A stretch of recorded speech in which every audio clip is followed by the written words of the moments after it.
U.S. authorities detained more than 70,000 migrants last month, according to preliminary figures, up from 58,000 in January.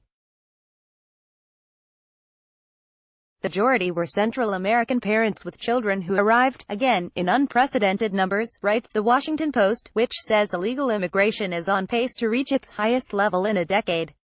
The month of March could see upwards of 100,000 detentions, multiple times more than the Border Patrol is able to handle.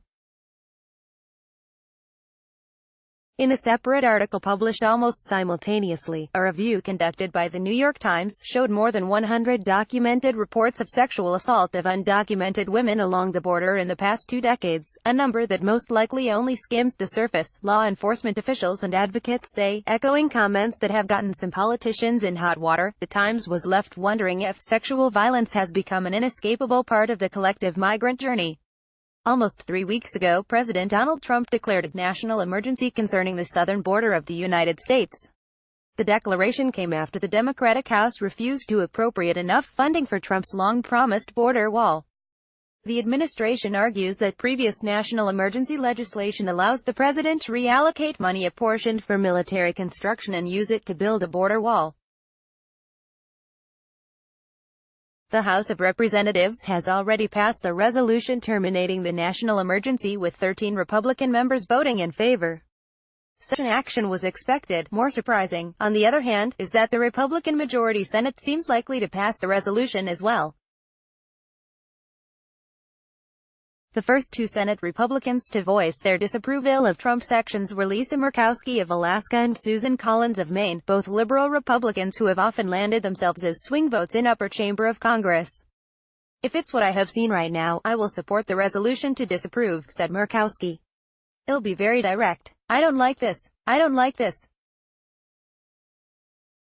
I think it takes us down a road and with a precedent that if it's allowed, that we may come to regret. Collins responded similarly, saying the emergency declaration completely undermines the role of Congress in the appropriations process, and is of dubious constitutionality.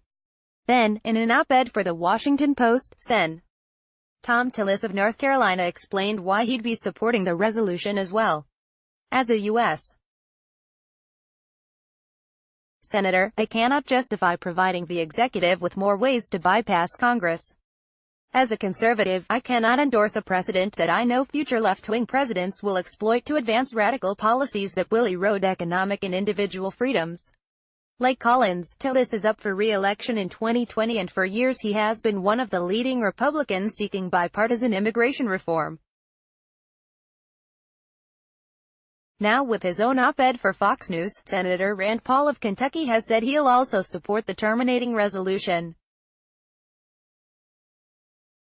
I would literally lose my political soul if I decided to treat President Trump different than President Obama, said Paul. Every single Republican I know decried President Obama's use of executive power to legislate. We were right then. But the only way to be an honest office holder is to stand up for the same principles no matter who is in power. Assuming every Senate Democrat votes in favor of the resolution, high probability, a majority of both houses will have voted to terminate the national emergency.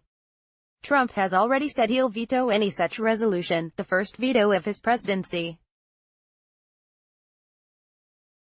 Rand Paul's tipping the balance vote did not sit well with immigration restrictionists who favor drastic action along the border.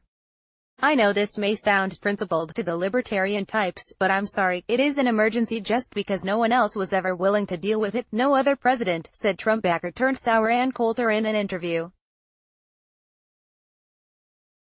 Compare it to every other declared national emergency and ask how many Americans were being killed by those national emergencies compared to this national emergency. According to Jim Antle, editor of The American Conservative, the administration has backed itself into a political corner. I think you would see even more Republican opposition to this if the alternative hadn't been another government shutdown. The president got very little of what he wanted on border security in the spending bill, and the national emergency was a face-saving way out. Antle told TNI. Having seen his key campaign promise ignored for 2 years while he had an amiable Republican congressional majority, Trump is now left with a constitutionally dubious usurpation of congressional authority, he said. And Democrats are going to try to resist the president on everything, regardless of the merits. But Modern Age editor Daniel McCarthy thinks the real story is the dog that didn't bark. Far from showing a split within the GOP or weakness on Trump's part, the fight over emergency powers to build the wall shows that Trump has most Republicans on board even when he goes further than they might be comfortable going, he told TNI. McCarthy proceeded to dismiss the Senate turncoats whose actions are results of their own personal public images, not representative of the larger Republican mood.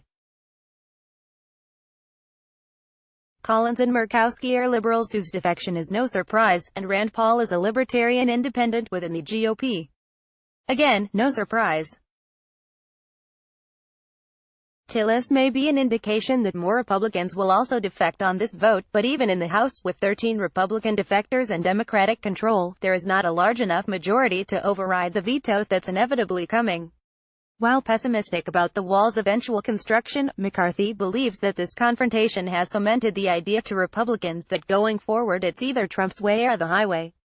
The wall will still most likely get stalled by the courts, but Trump has shown that Republicans who oppose him can achieve very little, even when they collaborate with the full force of the Democratic Party. Contra McCarthy, Senator Paul told reporters Tuesday evening that, "I've had at least 10 people, Republican senators, coming up to me, saying they will vote to disapprove on this." If accurate, such a massive defection would go a long way in crippling President Trump's influence over congressional prerogatives and his party colleagues. Senate Republicans are not voting on constitutionality or precedent, they are voting on desperately need border security.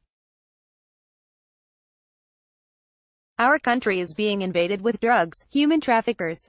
That's what this vote is all about. Stay united, tweeted President Trump on Wednesday afternoon. Will the Senate GOP listen? Hunter DeRancis is a reporter at the National Interest. Image, Reuters.